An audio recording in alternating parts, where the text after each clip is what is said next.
Okay. Before we have our quiet time, let's all get on the same page. If you are reading from the Sparkly book, it is page 447, a new section entitled The Passing of the Dream. If you're reading from the second edition, it's page 396, paragraph 11. In the first edition, it's page 369, the second full paragraph. If you're reading from the JCIM, it's page 187, the new section, The Passing of the Dream. And if you're reading from the CIMS edition, it's page 377, The Passing of the Dream.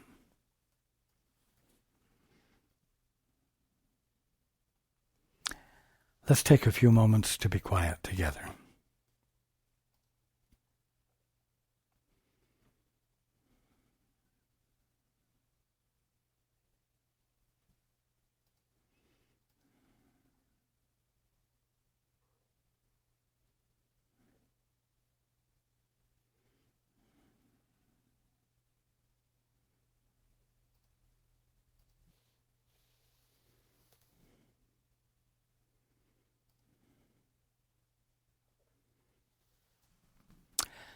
Good evening,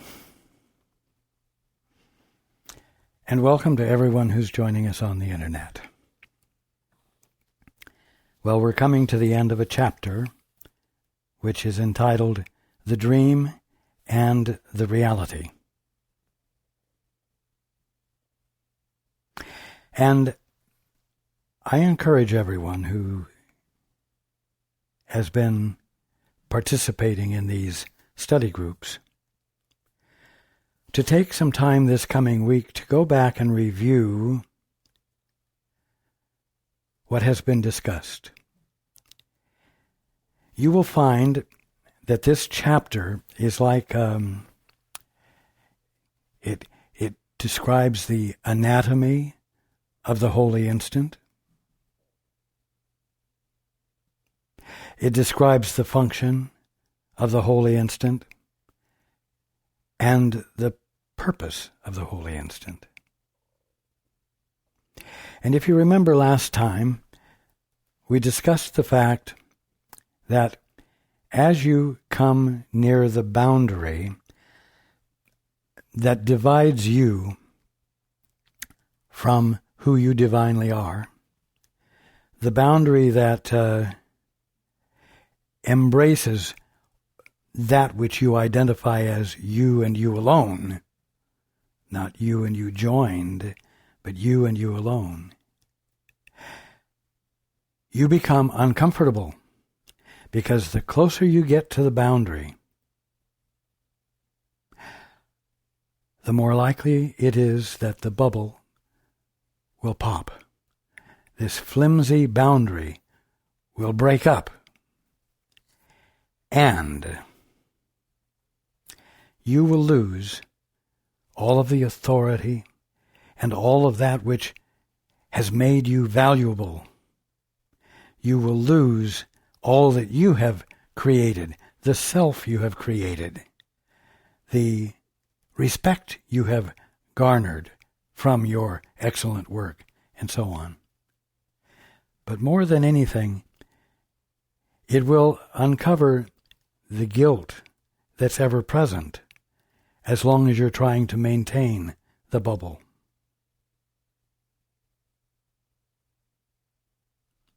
Once you see the guilt, once you feel the guilt, and you don't avoid it, a peculiar thing happens. The boundary of the bubble, before it bursts, becomes less opaque, and you can see light on the other side. You can, we'll say, see through it. And as that happens, it becomes more obvious to you that there's nothing for you to fear.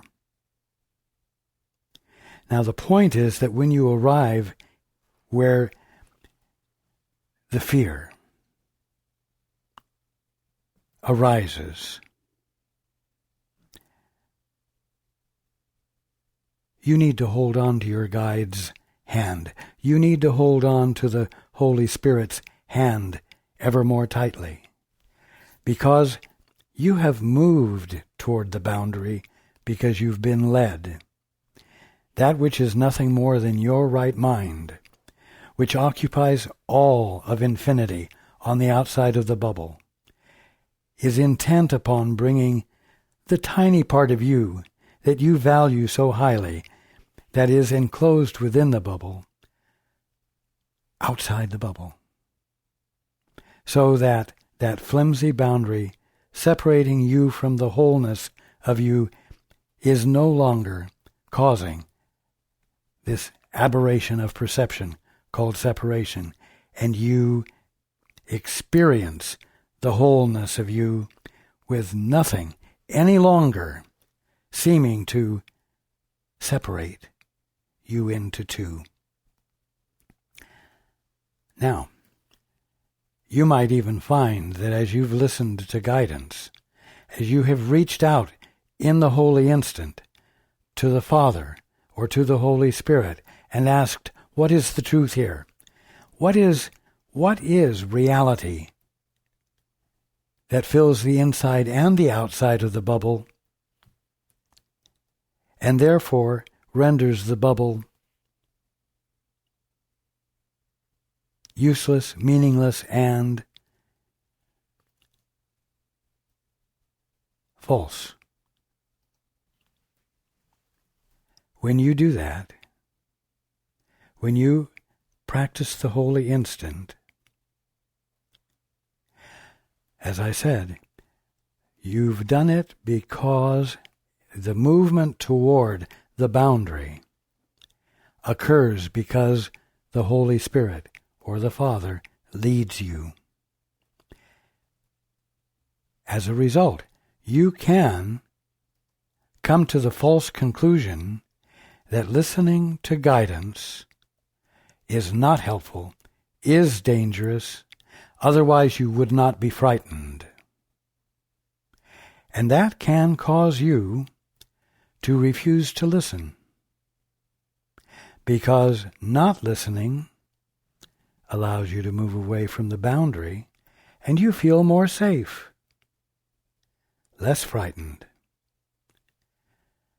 You must understand the phenomenon here, so that when you experience the fear, you say, okay, Holy Spirit, I am leaning more significantly into your guidance. I entrust myself to you more completely, because I know it is your purpose to move me through the boundary, freeing me from it, and bringing me back into the clear, undistorted experience of reality. We could say the clear, undistorted experience of the world and universe as what it really is, the kingdom of heaven.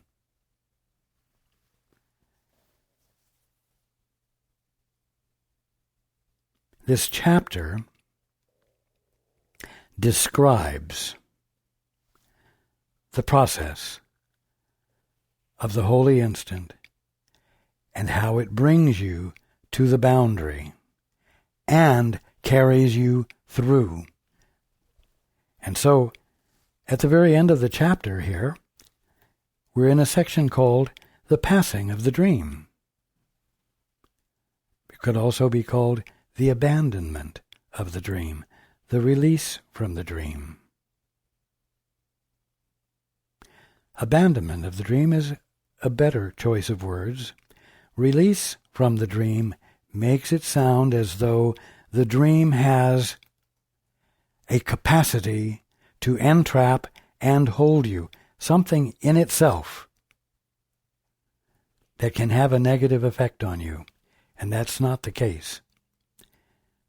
You will abandon the dream.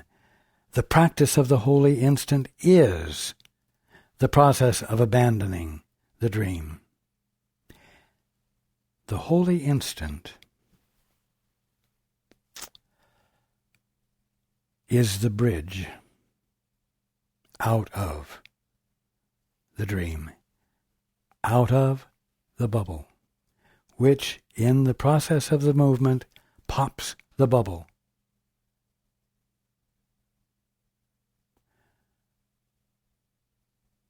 Restoring you to your wholeness, restoring you to your holiness, restoring the one you have joined with in a holy relationship for the purpose of awakening. Now, going into the book, The Passing of the Dream. This course will lead to knowledge. But knowledge itself is still beyond the scope of our curriculum.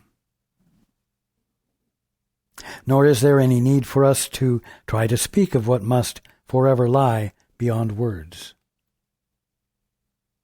Now, I have used the word knowing, which I capitalize so that it means something different from a puny little mind thinking it knows something.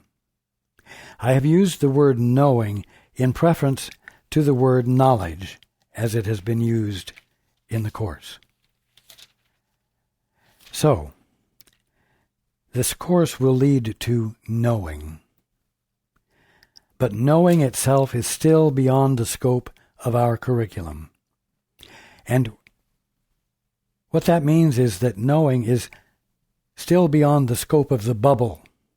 And the curriculum, the whole purpose of the curriculum, is to bring you to the place where the bubble is burst. Your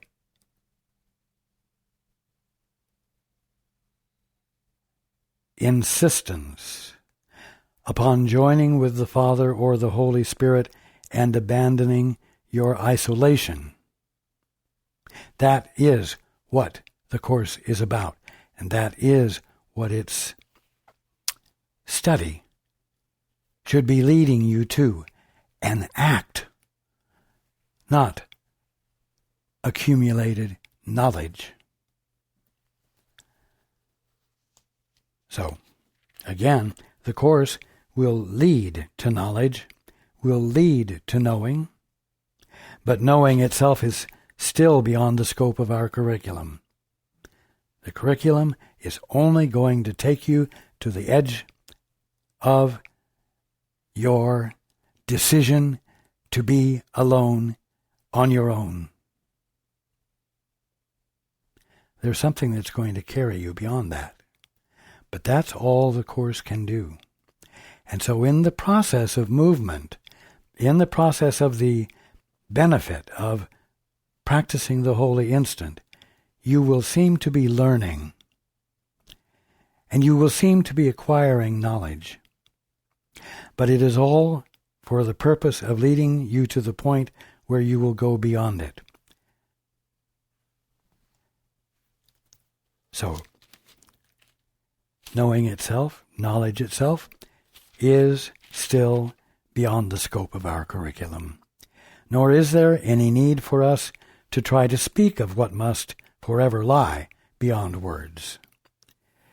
We need remember only that whoever attains the real world, beyond which learning cannot go, will go beyond it, but in a different way.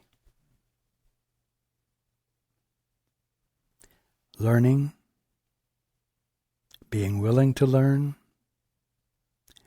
will take you to the threshold, to the boundary of the bubble, the boundary of the definitions which you have made up and firmly identified yourself as.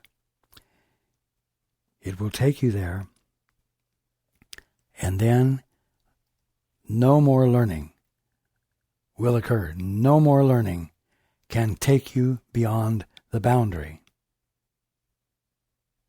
So learning will not continue when you go beyond the boundary. But you will go beyond it. You will go beyond learning, but in a different way. Now, what I'm going to say here is in some ways actual and in some ways not literal. I use it to help explain how you might go beyond the boundary and experience things in a different way.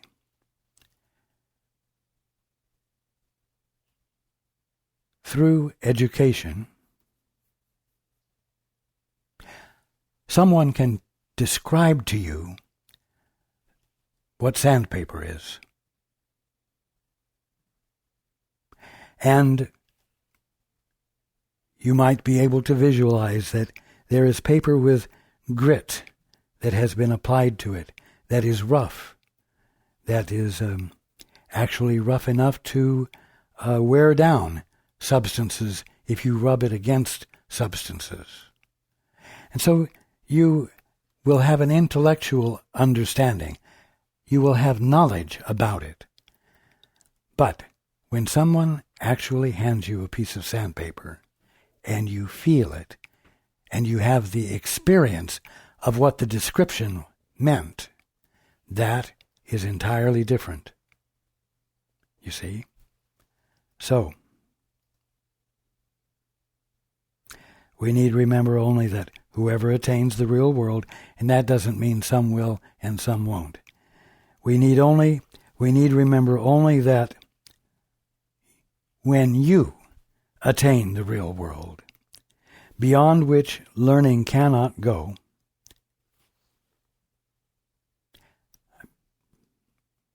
I'll start over.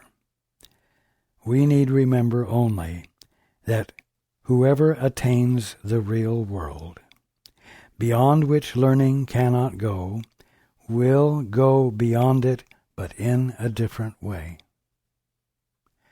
When you move through the bubble, for lack of better words, you will experience God's perspective about each and everything. It will be an experience, not an explanation. You see? The whole purpose of this book and the whole purpose of this chapter that we've just been reading is to clearly express the dynamics and the nature of this movement through the bubble, so that you, we will say, graduate out of knowledge into experience.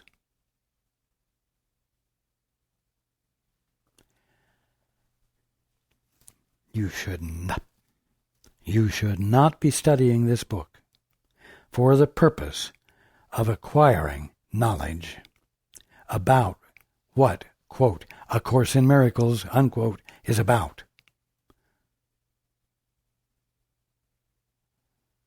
You need to be reading it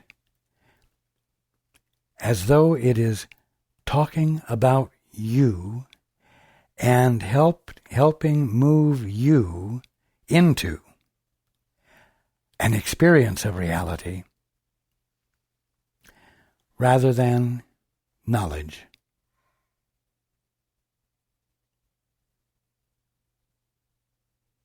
Knowledge is static.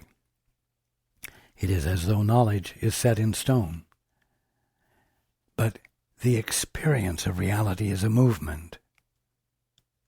To be experienced in the moment.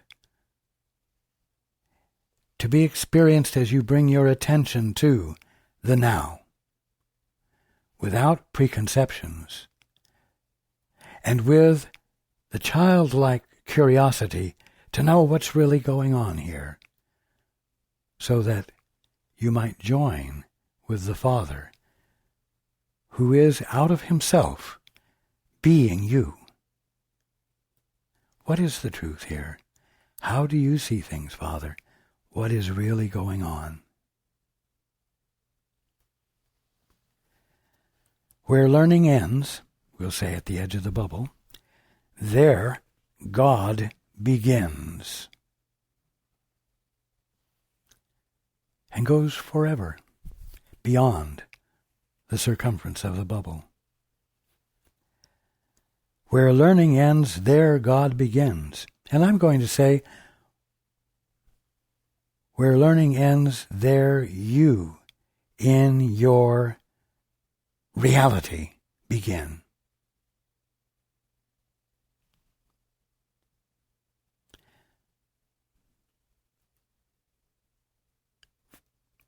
Where learning ends, there God begins. For learning ends before him who is complete, where he begins. Listen to this again.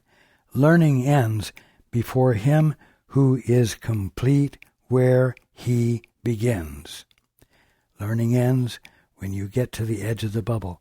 If you move through the edge of the bubble, you are at the beginning of God, but having moved through the bubble, you are where God is whole.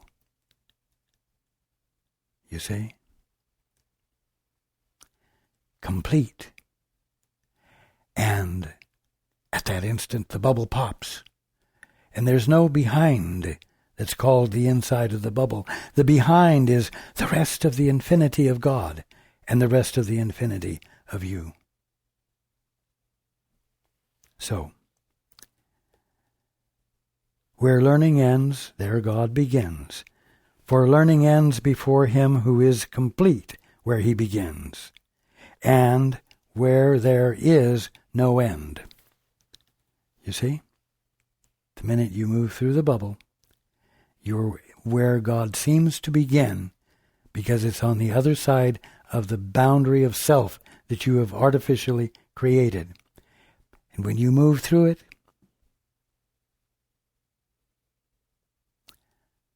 the bubble pops. And where God began is where God also never ends. Because you have shifted into eternity. You have shifted into infinity, which is an eternal now, constituted of the movement of the divine mind of God, the movement of which is experienced as creation, and which you experience as creation, no longer as a material world and universe. And you join with the Father in acknowledging what it is truly. And that's called co-creation.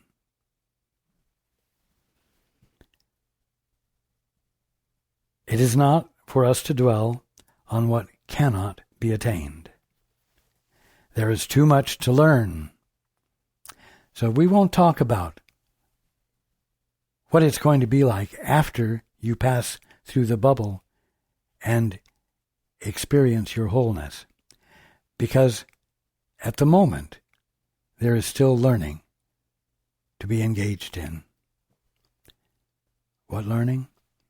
Well, the learning that will happen whenever you decide to practice the holy instant. Because until you are awake, the holy instant stands as the bridge that brings you closer and closer to the edge of the bubble, and in the process reveals, by means of your guide's guidance, the truth about you, the truth about your brother, the truth about the world and universe. And by virtue of your standing firmly, hand in hand with your guide, you will be led through peace and fear to the other side of the bubble, where the bubble pops. But there needs to be commitment to stay with your guide, even though your guide brings you closer and closer to what? The nature of the decision you made when you got your divorce from the father. The last thing you will undo, the last thing, the last element that keeps that bubble together is the decision you made to get a divorce from your father and be independent. And the undoing of that, you must arrive at a willingness to engage in.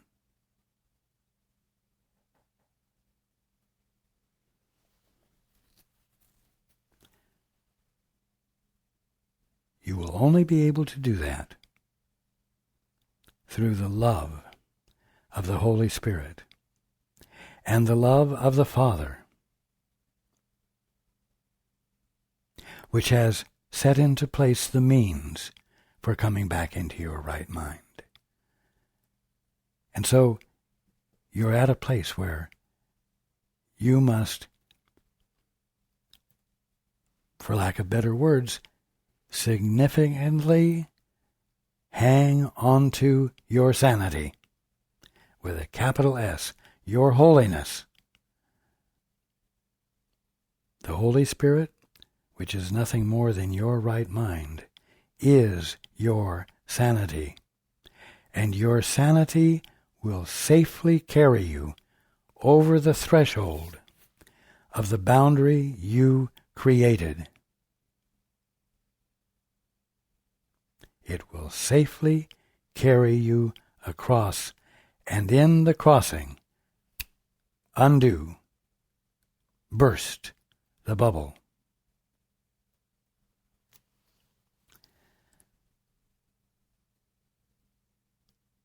There is too much to learn.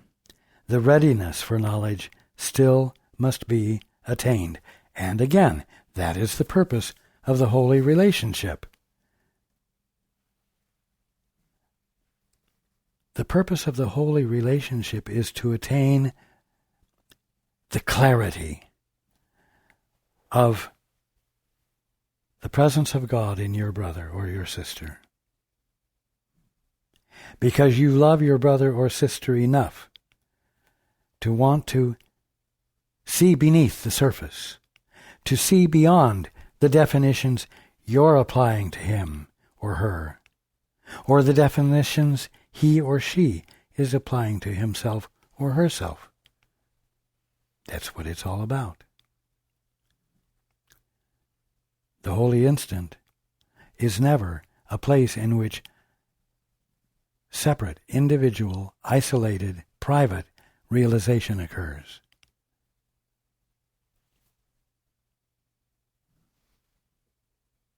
Your relationship, love is not learned. Its meaning lies in itself. It's an experience. Love is an experience. Actually, whether you're awake or asleep, whether you're thinking you're separate and alone or not, love is an experience. And you have the experience. The problem is that you embrace it in your very highly stylized perceptions that arise out of fear and guilt because you chose an independent stance. Nevertheless, it's an experience that you have, whether you're inside or outside the bubble. Love is not learned. Its meaning lies in itself. And learning ends when you have recognized all it is not. Listen to that again. Learning ends when you have recognized all it is not. Whew. Now that could sound like it would take eternity for you to ferret out all that love is not. I mean, you know, you know there's a lot of stuff going on. You know there's a lot of stuff that has occurred in your own minds that is not love. You mean you've got to ferret out every last bit before you can wake up? No. Listen to this. Learning ends when you have recognized all it is not. And here is the all that it is not. Thinking. Thinking is all that love is not. It doesn't matter how many thousands of thoughts you might have. Once you realize that thinking binds you to insanity, once you realize that thinking, no matter what the subject,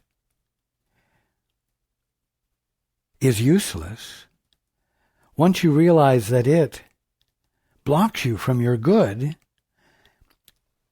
you can stop doing all that love is not by silencing yourself. You see how simple, how uncomplicated? Love is not learned. Its meaning lies in itself, the experience it is, and learning ends when you have recognized all it is not.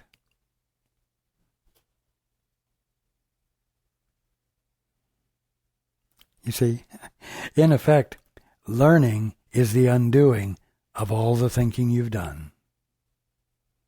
But the ultimate learning in it is to arrive at a point where you realize that thinking itself and not what you have been thinking about is what needs to be abandoned.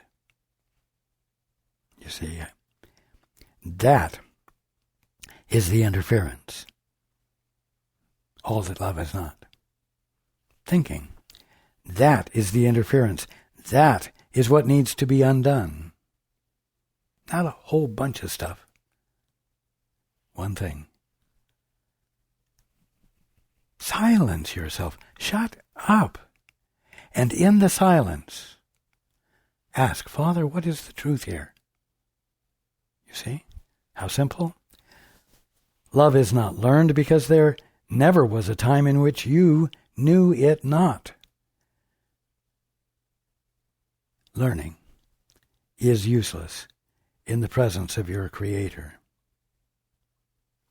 Well, when you come to the boundary that you have created artificially by means of definitions you have made up and committed yourself to, you're standing right in the presence of your Creator with the flimsiest of films between you and Him, between you, the thinker, and Him, the beer, whose being is supposed to be your experience rather than something you have knowledge about. And learning is useless because in the presence of your Creator, you're in the presence of knowing. You're in the presence of a mind that's not different from yours. And you're not engaged in attempting to maintain a mind separate from His. And so there's no learning that occurs because you've allowed knowing, with a capital K, to simply be in you as you. When you do that, it's an act of absolute effortlessness. It's something that occurs when you actually completely let go of attempting to be independently assertive. When you, in true humility, yield.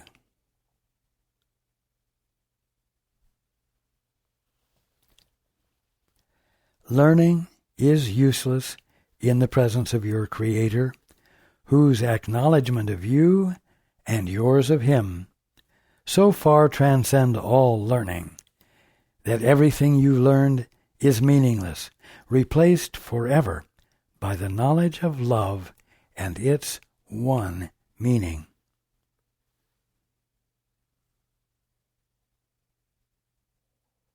Everything that you learned in the process of practicing the holy instant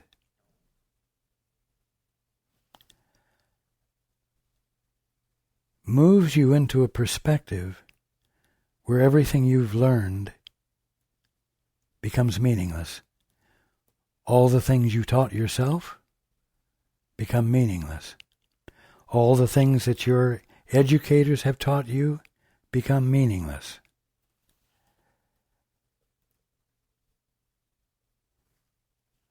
And you move through the bubble.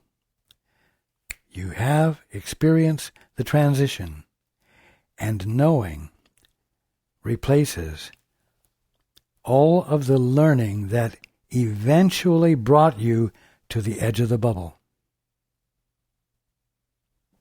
The learning related only to your separated sense of self and its return to its sanity.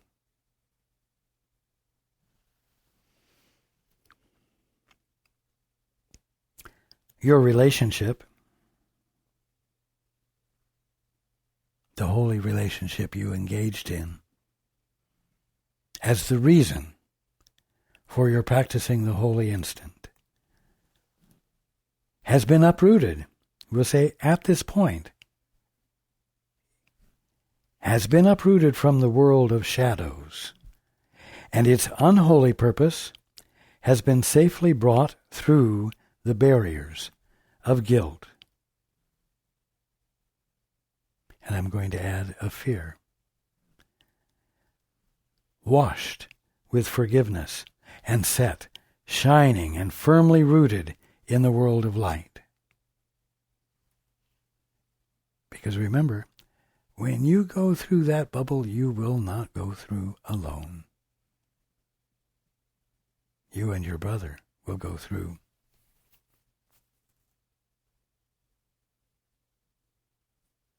And all of eternity and infinity, all of creation, will be blessed by your return. And its blessing will fall upon you, both, as well. So your relationship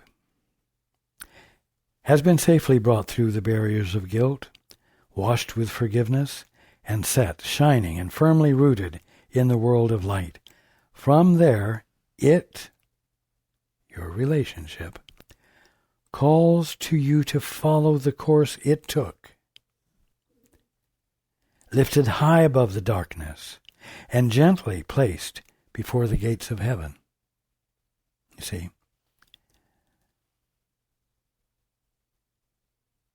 it's important to know that this is about you returning to your right mind, you regaining your sanity. It's equally essential for you to understand that you will not do that alone. You will do it in tandem with someone else. And it's in that joining that the one unified meaning of love will become your experience and the other in your relationship, his or her experience. This will keep you grounded in the process, because you cannot, on your own, ram your way through your boundary that you have dedicated yourself to create and maintain. It's the result of having become independent, not only from God, but from your brothers and sisters. So, understand how it works. The holy instant in which you were united, you and your partner in the holy relationship. The holy instant in which you were united is but the messenger of love, sent from beyond forgiveness to remind you of all that lies beyond it. That's why when you shut up and say, what is the truth here? You get an answer. Sent from beyond forgiveness to remind you of all that lies beyond it. Yet it is through forgiveness that it will be remembered, you see.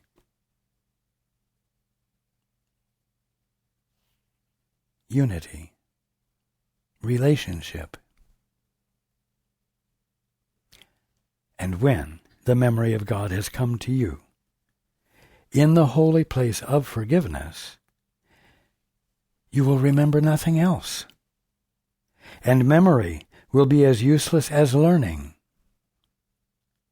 You see, when you have that breakthrough, when the bubble pops, you won't even remember learning.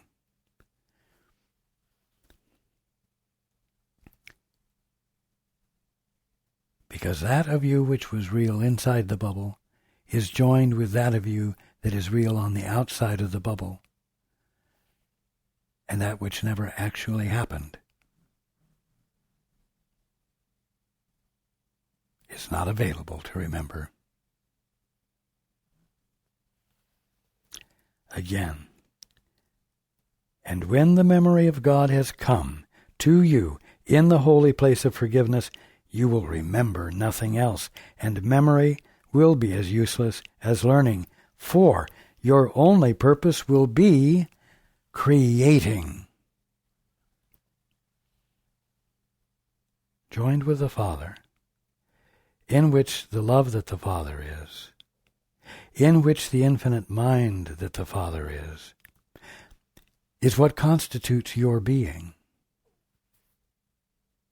You will engage in and be involved in the movement of the Father that's inseparable from you, and you will participate in and stand in awe of creation, which can be fully appreciated and embraced, because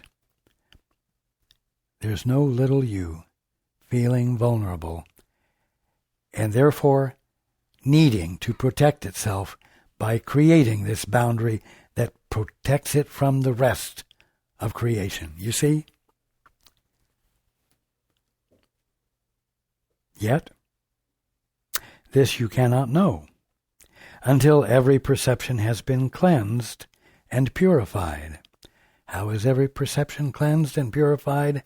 By abandoning thinking, which is where perceptions originate, arise from, and are maintained. This you cannot know until every perception has been cleansed and purified, but not something you have to ferret out. It will be cleansed and purified by the absence of thinking, and finally removed forever.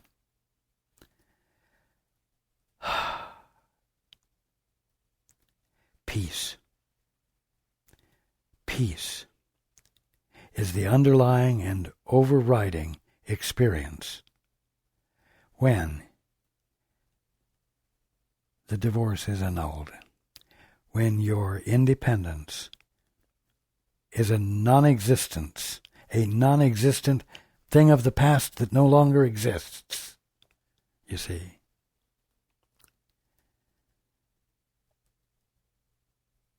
Forgiveness removes only the untrue. And this is what you cannot find out if you do not take the hand of the Holy Spirit, that which is nothing more than your right mind, and firmly and steadfastly hold it as it moves you through the apparently fearsome experience of breaking the boundary, which was your initial decision to get the divorce and undo it forever.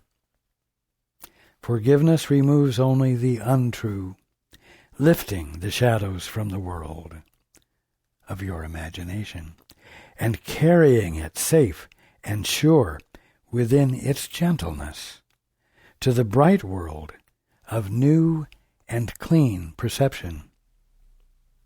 Sounds almost like sanitary, but it's clean, clear perception because it's your experience of the Father's meaning that He is embodying in all of creation, which it is now your joyous activity to participate in by giving your attention to.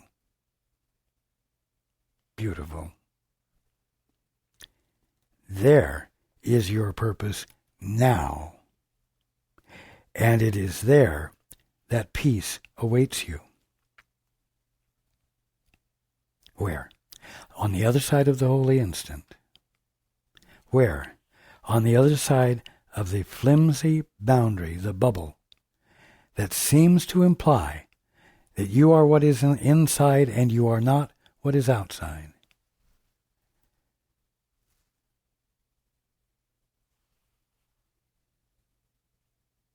Now are we the sons and daughters of God. Now.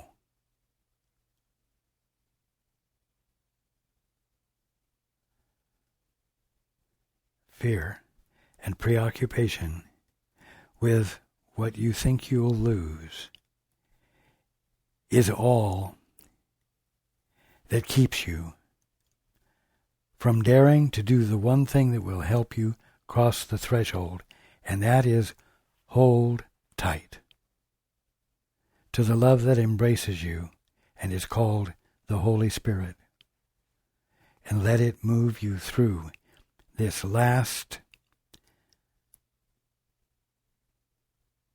part of the foundation of your delusion and your false interpretation of the kingdom of heaven and all that accompanies it. Sin, sickness, death, on and on and on.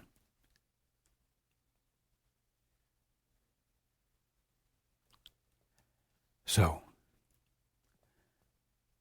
the holy instant is the means of the miracle. The holy instant, we'll say, is the womb in which the sudden shift of perception, called a miracle, occurs. And that is the whole point of this book.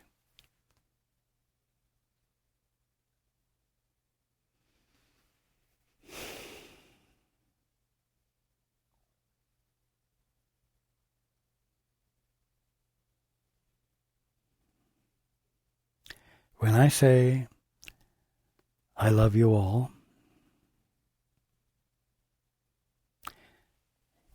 you have no idea at the moment how total it is.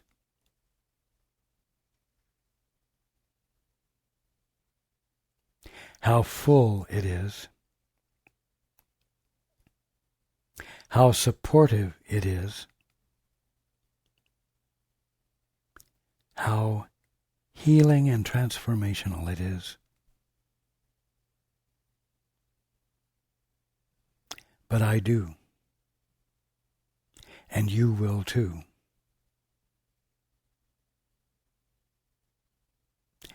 And that is what I am helping move you toward. Again, I must remind you, do not imagine that this will be a long process that will occur in the distant future. Now, are you still the Holy Son of God? You're neither behind the point of perfection nor advancing toward it. You're at that point and must understand yourself therefrom. And you will, when you practice the holy instant and ask the Father, or of the Holy Spirit, what is the truth here? What is the perfection that I'm neither behind or advancing toward? And demand an answer. And you know what that means? It doesn't mean be arrogant. It simply means neglect to argue against the answer.